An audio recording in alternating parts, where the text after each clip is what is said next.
Hello बच्चों, आप लोगों का शशांक एंड दीपू के यूट्यूब चैनल में बहुत बहुत स्वागत है। और हम लोग नए मैथमेटिकल सेशन में आ गए हैं। अब द्विघात समीकरण के बारे में हम पढ़ रहे थे। तो मैं बताया था कि जो बड़े क्वेश्चन होंगे उसको केवल आप एक एक करके पढ़ेंगे, मतलब उसमें एक क्वेश्चन को कॉन्सेप्ट को समझेंगे, फिर अगले क्वेश्चन पे चलेंगे। अब 4.1 में मैं दो क्वेश्चन बता चुका था। अब तीसरे क्वेश्चन पे हमारा नंबर है कि तीसरा क्वेश्चन को क्या दिया है, कैसे दिया है। अब देखिए, इस क्वेश्चन में हमको आयु बताना नहीं है। फिर से समझिएगा, आयु बताना नहीं, हमें केवल द्विघात समीकरण बनाना सीखना है। अब कैसे बनेगा इसको सीखने की कोशिश करिए। अब यहाँ पे देखेंगे तो दिया है कि रोहन की माँ की आयु उससे 26 वर्ष बड़ी है।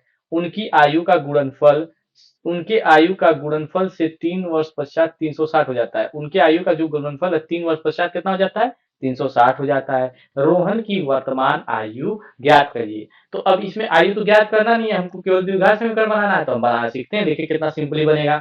अब देखिए, जो बोले सबसे पहले उसको करिए। अब कह रहा है रोहन की माँ की आयु उससे 26 वर्ष बड़ी है। तो मैं सबसे पहले लिखूंगा रोहन की आयु। रोहन की आयु क्या लिखूंगा, रोहन की आयु। अब मुझको पता तो है नहीं, तो मैं एज्यूम कर लेता हूं कि रोहन की आयु कितना है, एक्स वर्ष है। ठीक। फिर देखेंगे, हम आगे लिखेंगे कि उसकी माँ की आयु, कि उसकी माँ की आयु कितनी है। तो अब देखिए, रोहन की आयु जब मैं एक्स मान लिया तो उसकी माँ उससे कितनी वर्ष बड़ी है, 26 वर्ष बड़ी है कि नहीं। तो उसमें एक्स में 26 हम ऐड ऑन कर देंगे। तो एक्स प्लस क्या हो जाएगा, 26। समझ में आ रहा है कि नहीं आ रहा, ठीक। अब x प्लस 26 कर दिया। अब कह रहा है कि उनकी आयु का गुणनफल 3 वर्ष पश्चात, मतलब आयु का गुणनफल 3 वर्ष पश्चात का मतलब है कि रोहन की आयु थी कितनी, x। 3 वर्ष पश्चात हो कितनी जाएगी, x+3।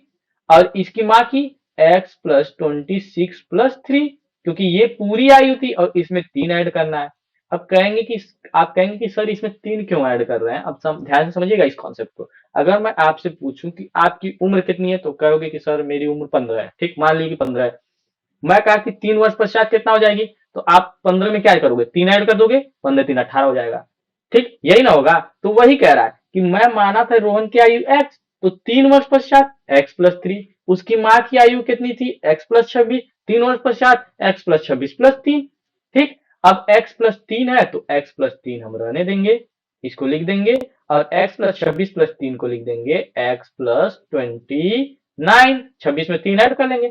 अब कह रहा है 3 वर्ष पश्चात उनकी जो आयु है उनका गुणनफल 360 हो जाता है। मतलब दोनों की जो आयु हम निकाले हैं x+3 और x+29, उनका अगर गुणनफल, गुणनफल मतलब होता है गुणा करेंगे तो 360 हो जाएगा। तो मैं क्या करूंगा, एक साइड लिखूंगा x+3, क्या लिखूंगा, x+3, और एक ब्रैकेट में लिखूंगा x+29।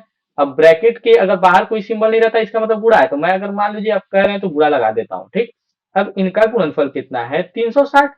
360 लिख लिया। अब x का गुणा इसमें करेंगे तो एक्स स्क्वायर, फिर x का गुणा 29 में करेंगे तो x का गुणा 29 में तो 29x। 3 का गुणा x में करेंगे तो 3x हो जाएगा। और 3 का गुणा 29 में करेंगे तो 9 3 27 को 7, हाथ में लगा 2, 3 दूना के 6 2 8, 87 इक्वल टू 360। ठीक। अब इसको कुछ नहीं करना, बस सॉल्व करते चले जाना है। एक्स स्क्वायर है तो एक्स स्क्वायर, 29 में 3 ऐड करेंगे तो हो जाएगा 32x। अब प्लस 87। अब बताइए बराबर की इधर 360 है, इधर आएगा तो क्या हो जाएगा, प्लस में है तो माइनस में हो जाएगा। तो कहेंगे सर आप कहते हैं इसको प्लस में रहता है, बराबर की इधर भेजते हैं तो माइनस में हो जाता है। तो मैं लिख दूंगा 360, ठीक, इक्वल टू 0। अब ये 360 माइनस में, ये प्लस में है, तो पहले मैं इसको घटाता हूं। मैं साइड में यहीं पे कहीं घटा लेता हूँ, यहाँ पे घटा लेता हूँ। 360 में से 87 को घटाता हूँ, यहाँ पे माइनस करता हूँ। इससे हासिल लेंगे, 10 में से 7 जाएगा तो बचेगा 3। ये हो जाएगा 15, क्योंकि इसको हासिल दे दिया था, इससे हासिल हुआ है 15। 15 में से 8 जाएगा तो बचेगा आपका, कितना बचेगा, 7। और ये 3 था, इसको हासिल दे दिया तो ये हो गया 2। ठीक। अब मैं इसको इरेज कर देता हूँ या इसी को लिख ही देते हैं।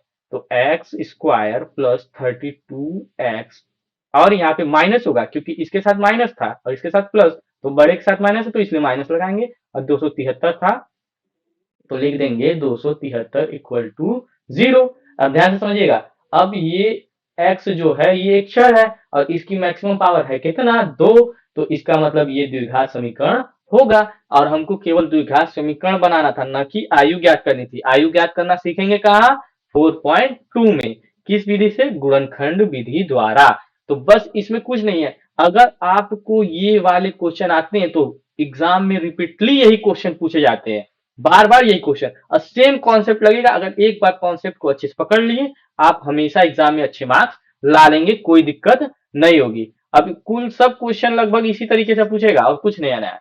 बस आप क्या करिए, हमसे जुड़े रहिए, मैं नया नया वीडियो नए नए टॉपिक में इसी तरह ऐड करते जाऊंगा और आपको अच्छे से समझ में आएगा। तो तब तक के लिए जय हिंद और मिलेंगे नेक्स्ट वीडियो में।